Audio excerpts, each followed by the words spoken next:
Day of Christmas, my true love gave to me 3 fun gems. Okay, let's get the eggs. La la la la la la la la la la la. Now, I know we juggle a lot of terms around in SEO, but when it comes to testing, there's only one that lays the golden egg, and that is the single variable test.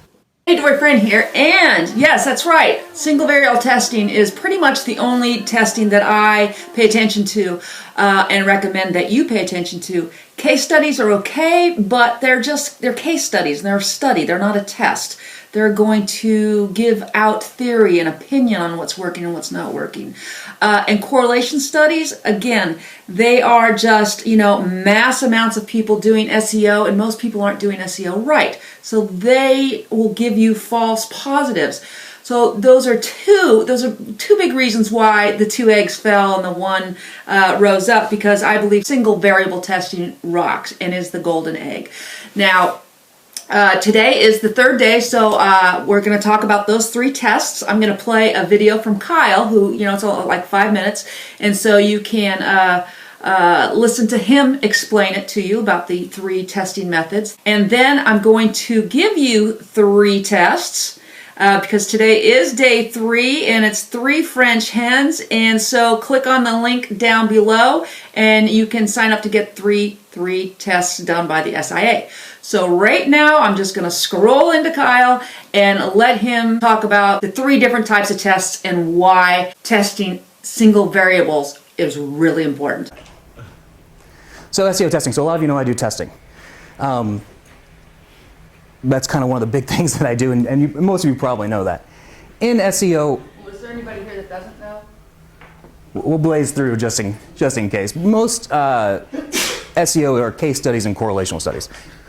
Case studies are what you see a lot. They're often very great and instructive. One issue that you have is that there are too many variables going on, so you can precisely say that this did that.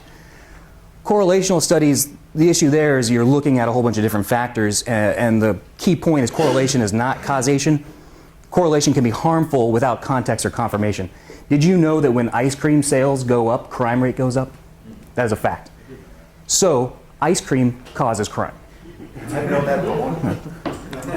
What it is crime rates go up when the weather gets warmer. And when the weather gets warmer, ice cream sales go up, because thieves like to do their thieving in nice weather. But if you don't have context, you can completely miss the point, and we should start banning ice cream immediately. A classic correlational study that I like to look at a lot is from MOZ, and you can see that there are things, I'm sure we've all seen this thing, but up here at the top, what you've got are, they look at all the top websites, and these things up here are the most common in the websites that are ranking the best for some set of terms. And these are the factors that are least likely to show on those top ranking websites. And you can kind of draw lines. You can kind of see sort of a positive relationship and a negative relationship. Down here in this negative relationship are Open Graph and Schema. And things that we've tested are that Open Graph and Schema are both ranking factors. But if you go by this correlational study, what you would assume is that, well, these are negative things. I don't need to be doing them. But that's not the case at all. And that's where correlational studies go off the rails in a hurry, because this is page 1 of MOZ's study. So if this is page 1 and it already looks like you shouldn't be doing that, you're already in trouble. I love you.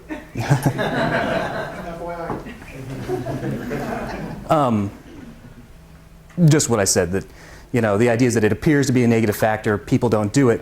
What that ends up is kind of a repeating cycle. So what you end up getting is the correlational study, people follow that advice so they don't do Open Graph and Schema. We look at the Google results the very next year when they run the exact same thing, it confirms exactly what they were saying in their correlational study. Fewer and fewer sites are doing that. If you like the psychology behind statistics, it turns into a confirmation bias, is the idea. They start seeing what they want to see because of what they put out.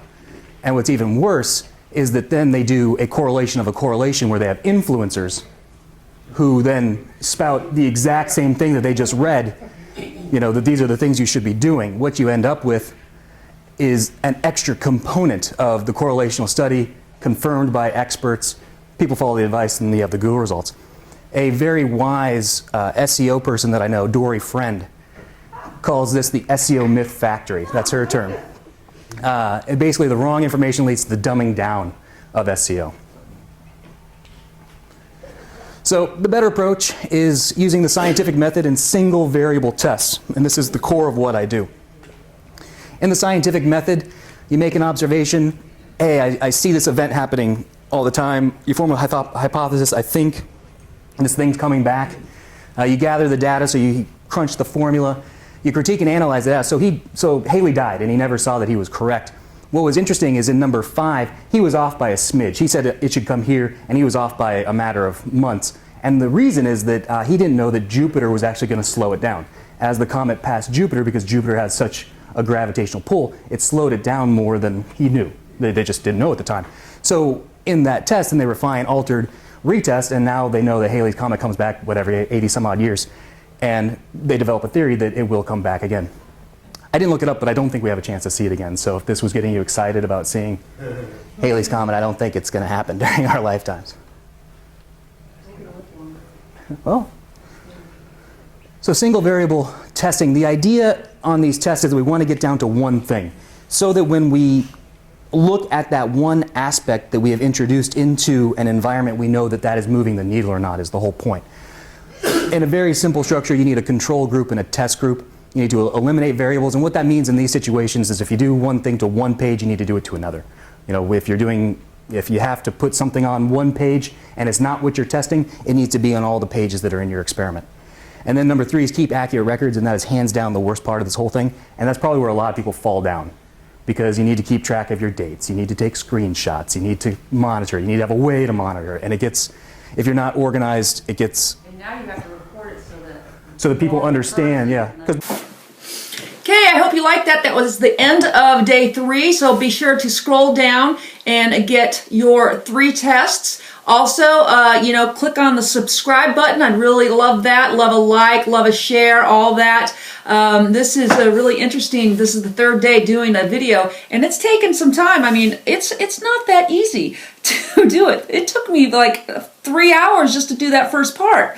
So I'm gonna get better at it. Anyway, Dory out. See you tomorrow. Bye.